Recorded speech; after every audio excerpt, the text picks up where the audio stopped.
relax, get a nap, snuggle with my mans, and then whatever else happens, happens. Yeah. This dude looks so freaking uninvested. It's embarrassing. I mean, it's embarrassing for Corona. Like, you know, you just flew God knows how many hours. I had God knows how many stops to get to Iceland, to see your man, to finally be with him. And then boom. That's his reaction. Yeah, that is nuts. Our home. Yeah. I don't know, I'm looking forward to just, I don't know, being with my person. Yeah.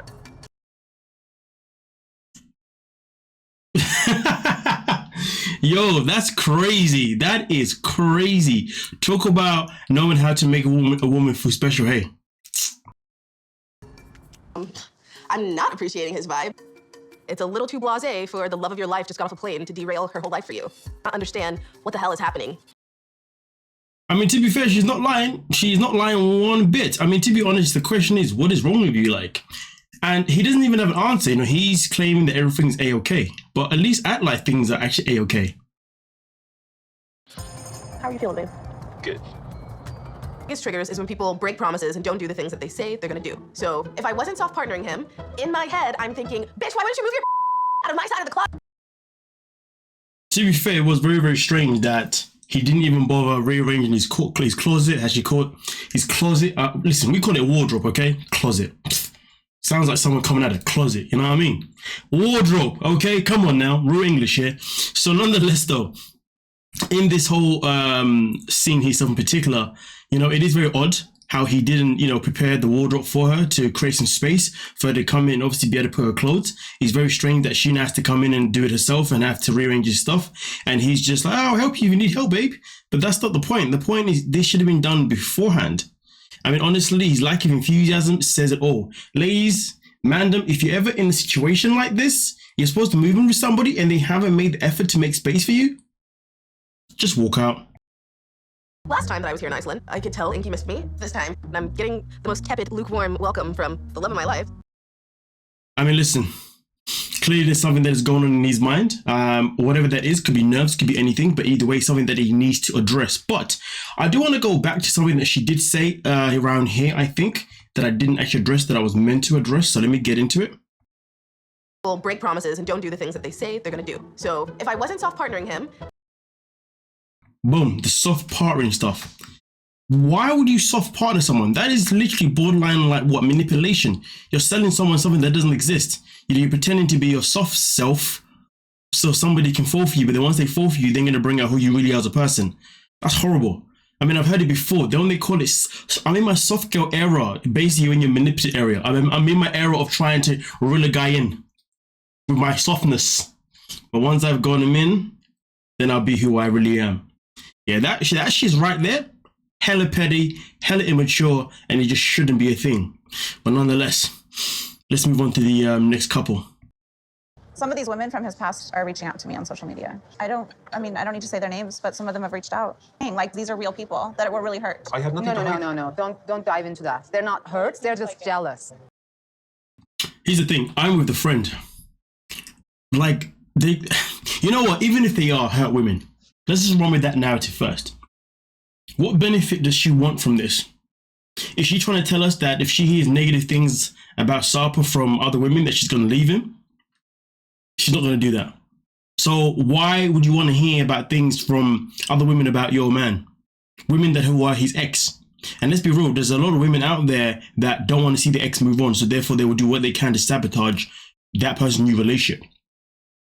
So really and truly, how did she not know that it's not simply nothing but jealousy? But let's continue.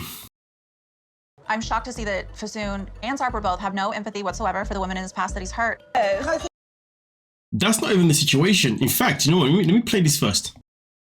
Okay, maybe don't touch him. Bye-bye. Okay, well, he's on. Goodbye. You can back up. So you see in this scene here, she doesn't want this woman to be dancing next to a man, which respectfully makes a lot of sense. Don't disagree with that. But clearly she's insecure in her own relationship with him. If she was secure in her relationship with Sarpo, well then she wouldn't give a damn about what another woman wants to tell her about her man. She wouldn't give a damn about what any of the women who are mentioning would want to say about her man. because he's your man, right? And you are secure in your relationship, right? But remember, Shekinah is the kind of person that in the season, she will say a whole lot of this, and that. But then when it comes to the tell-all, she'll be super defensive about her relationship with her and Sapa, the same way she is on social media. Like, yo, make your mind up. Like, it's either you're insecure and you want to work on your things, or it's either you're not insecure and you're secure in your relationship. So therefore, what are you talking about? Make it make sense, but you can't make sense out of the things that comes out of Shekinah's mouth. There's a massive contradiction between herself here to her on the tell-alls, to her also on social media. In fact, the tell-all attitude is a carbon copy of the social media attitude, which makes sense, but the TV one doesn't make sense to me. I hope I'm making sense here because, goddamn, let's move on. Boy. Ever since Harper posted a picture of us on his social media, women have been reaching out to me. Out of jealousy. Come on. He is manipulative, that he's a liar, cheater, and the list goes on. Meeting with your ex, Nora. She reached out to me and she told me that she had stuff she wanted to tell me. Life, and like, if I'm gonna have a future with you, like, I need to know about your past more. Why? Why can't you trust things he's already told you? I thought the whole idea of a relationship is that you have conversations, you can talk about each other's past, you talk about each other's history, and also as time goes on, you start to learn new things about your partner as time goes on.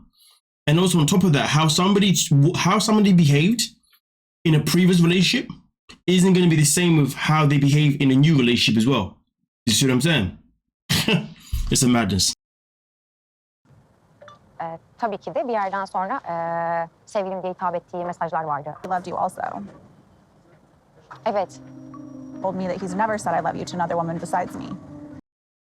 I mean, to be fair with you, that's just your own fault for believing him if that is the truth. Bu yüzden gerçekten sana söylediği birçok cümleyi bir sürü kadına daha sarf etmiş olduğuna adım kadar eminim. And this woman is telling me that he also said that to her. It hurts, you know, and I feel foolish.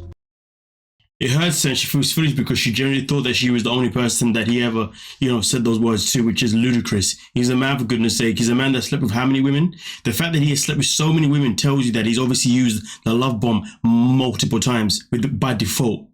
If she's looking for something different, this isn't an area where you're looking for something different. I'm good at hiding how I feel, so I know that I look pretty calm and collected, but inside, I'm feeling so much confusion. I'm not gonna lie to you. The only reason why people don't know how you're feeling isn't because you're so good at keeping a poker face. It's because you literally bought your face to be a poker face. Just put it out there. I know. Oh, don't say that. Listen, I'm just saying. I'm saying. You can't tell me you got a good poker face and your face is static. Your face doesn't move. Okay, whatever.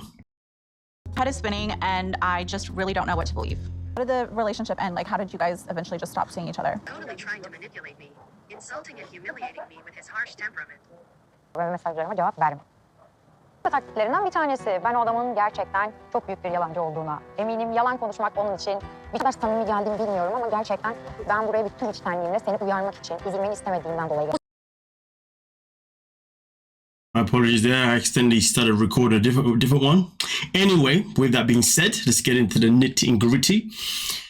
End of the day, this woman's talking about how he's manipulative. Listen, there's a good chance that Sapa is manipulative 1000%. For him to have slept with so many women in the world, I can't imagine that would have been based on him being truthful all the time. That definitely would have stemmed from him being a liar probably the majority of the time. So these are things that really and truly can't necessarily be new news. These are the things that you'd imagine that Shekinah was already aware of, to be honest with you. But like I said before, if she wants to be different to all the women that he's ever been with, you're only going to figure that out the longer you're together. Because the matter of the fact is, when you're with him, if you feel like there's no infidelity going on, if you feel like whenever he tells you he loves you, he means it, if you feel like whenever he wants to do something nice for you, he does it from the bottom of his heart, then you know that he's treating you with his romance is coming from a place of massive respect, and it's coming from a place where it actually means something. But at the end of the day, if she's now going to be out here going to find answers from other women about whether or not he said, I love you to this or da-da-da-da-da, that just exposes the fact that she has lack of security in her relationship with him. The fact that she thinks that she needs to get answers tells me that she worries about their relationship even being healthy in the first place. But nonetheless, let me know your thoughts, let me know your opinions, and now let's move on to the last couple. Anak, kamu tidak harus punya anak Udah punya anak, namanya mami juga nggak ada yang di rumah satupun, apalagi yang nggak punya anak. Ya. Nikah sama Tata, kepengen punya anak. Indonesia, the youngest kids supposed to take care of their parents. So At first, when the mum was talking about, hey, I need you to be here to look after me, I was like, that's a bit selfish. But sadly, and I say sadly because in some cultures, there is a chain of command. There are roles that you're supposed to have at the moment you're born, which is very sad because really and truly, we should be born to be able to live our own lives. But in some cultures, some countries, it's a bit different. But obviously, mommy and daddy is expecting children, which brings the question that I have here. Does Natalia want children? That is the question. Is she only going to have kids just to benefit her parents? Because honestly, it is so sad that we live in a world where there are plenty of people in this world, especially women, who have kids simply because their parents told them that they must give kids because they're a woman. And also some women who have kids simply because a man says to them that is your purpose. It is so sad that there's so many women out there that probably don't want kids, but end up having them because society tells them to do it. Whether that be family, whether that be partners, or whatever the BS is around here, do you see what I'm saying? And end of the day, let's move on to the last bit here where James comes in. Oh, well, she speaks about James. I've been letting them down. Just know that. But now I don't even know if James wants a kid. And that's the thing. We know the last time that James had a conversation with her, he said that he didn't want kids anymore. He said Cole would change everything for him. So therefore, having a kid with James doesn't seem applicable right now. But here's the thing, though. If they have a kid, that's not going to be healthy because she'll be having a kid, well, because her parents are demanding it pretty much. But also at the same time, he'll be giving her kids because, well, because of her family.